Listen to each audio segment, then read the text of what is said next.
All right, after the break, Rock County has a new and improved museum. We'll take you inside and show you how the new space is celebrating Rock County history.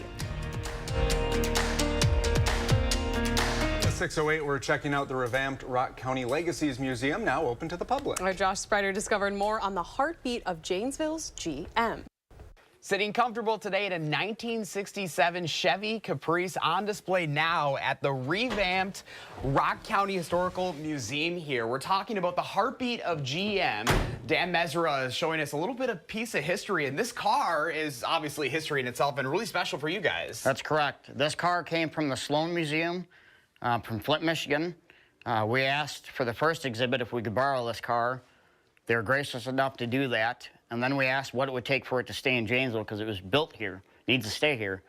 They graciously donated the car back to us. Wow. So this piece of history will never leave Janesville ever again. And this obviously is a special car for a big reason because it was a big number. Yep, it's a 100 millionth Chevrolet built company-wide. Wow. That's huge. So the fact that this is here in your museum, I mean, this is living history right here. This is huge for us. This car in itself draws people in from all over the United States. Wow. Okay, so we got to talk about this revamped museum because you had the museum here for a couple of years, and now 98% of what you see in here is brand new now. Right. I only reused a couple panels, but we elaborated on way more. We could tell that story a lot deeper. For example, this is milestones. So you see photographs on the wall of cars built at the plant, 100 millionth, 500,000, 300,000. And then you have all the people's rings, juries for employment. You have retirement clocks, retirement plaques.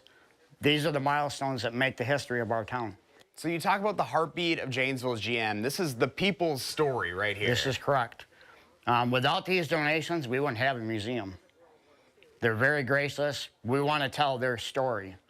So when we do oral history interviews, I can take clips of their history and we can put it up on the wall and tell about that person.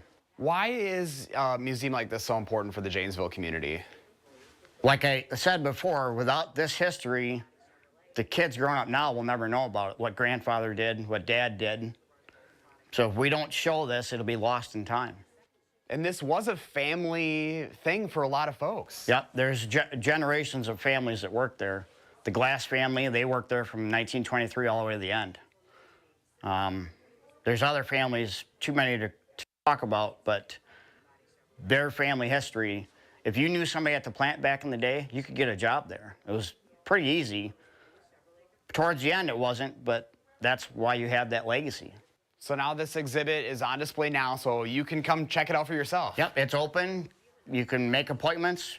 Like I said, we're open Thursday, Friday, Saturday, 10 to 4, and other times by appointment.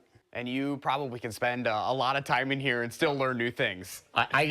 If I'm available, I can give you a personal tour, and we could talk about this for days on end. Oh, this is so fun. Well, Dan, thank you so much for a little bit of a sneak peek. We appreciate it. Yeah, you're welcome. Thanks for coming. If you'd like to learn more about this revamped exhibit, again, the heartbeat of Janesville's GM, you can go to the story on channel3000.com. In Janesville, I'm Josh Sprider, News 3 Now.